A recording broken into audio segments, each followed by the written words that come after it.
Nous devons aider le continent africain. To live with us, the European dream. Good friend of Taiwan. Europe Matin. Première étape de votre revue de presse internationale ce matin, l'Italie avec vous. Antonino Gallofaro, bonjour. Bonjour. De quoi traitent les journaux italiens ce matin ?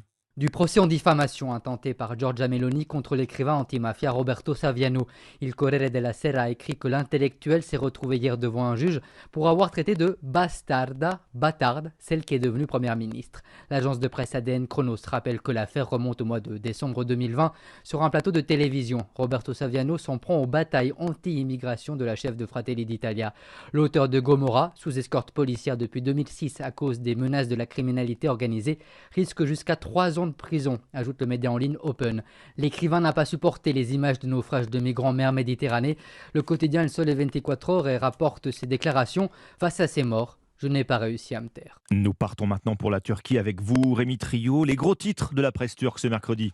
3 jours après l'attaque qui a fait 6 morts et 81 blessés en plein centre-ville, dans la presse d'opposition, le doute persiste sur l'attribution de l'attentat au PKK.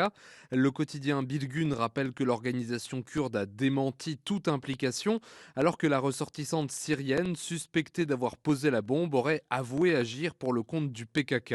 Douvaj se demande si les sources sécuritaires turques sont fiables, et une information du média en ligne T24 vient jeter un peu plus le doute. La suspecte de l'attaque a appelé une ligne téléphonique enregistrée au nom d'un responsable du MHP, le parti d'extrême droite allié au président Erdogan.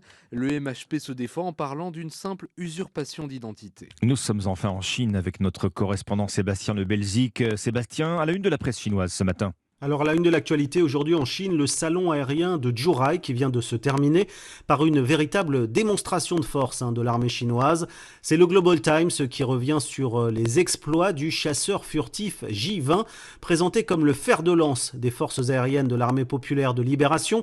Le quotidien China Daily nous décrit un appareil qui surpasse même les chasseurs américains et qui serait déterminant en cas d'invasion de Taïwan. La presse chinoise qui voit dans ce salon aérien une vitrine de la puissance militaire chinoise, même s'il était aussi question de gros sous, près de 40 milliards de dollars de contrats signés, résume le journal de Zhuhai, et notamment plus de 300 commandes du C919, le premier moyen courrier chinois qui pourrait entrer en service dès cette année. Merci Sébastien Le Belzic, merci à nos correspondants. 6h54 sur Europe 1. Dans un instant, Dimitri Pavlenko. À tout de suite.